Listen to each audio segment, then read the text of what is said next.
இந்த இடத்துக்கு போனால் திரும்பி வரவே முடியாது. நம்ம இந்தியாவில் இந்த இடத்துல அதிகமாக பேய் நடமாட்டம் இருக்கிறதா சொல்லப்படுது. அது எங்கன்னா ராஜஸ்தானில் இருக்கிற பங்காரு கோட்டையில் ஒரு பெரிய மர்ம கதை ஒன்று இருக்குது. அது என்னன்னா, அந்த கோட்டைக்கு உள்ள பகலில் யார் வேணாலும் போகலாம். ஆனால் நைட் அந்த கோட்டைக்கு உள்ளே போகிறதுக்கு யாருக்குமே அனுமதி கிடையாது. இந்த தடையை மீறி சக்தின்ற ஒரு பத்திரிகையாளர் அந்த கோட்டைக்கு உள்ளே போகிறாரு. போய் கொஞ்ச நேரம் சுற்றி பார்க்குறாரு. அதுக்கப்புறம் ஒரு பெரிய சத்தம் ஒன்று கேட்டுச்சு. உள்ளே போன சக்தி வெளியே வரவே இல்லை.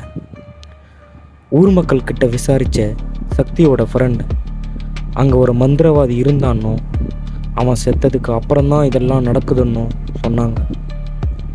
இது சரியானு பார்க்க சக்தியோட ஃப்ரெண்டும் உள்ளே போனான். மறுநாள் அவனும் திரும்பி வரவே இல்லை. இதெல்லாம் உண்மையா இல்லை கட்டுக்கதையா? இது மாதிரியான இன்ட்ரெஸ்டிங்கான ஃபேக்ட்ஸை தெரிஞ்சுக்க நம்ம சேனலை சப்ஸ்கிரைப் பண்ணிடுங்க.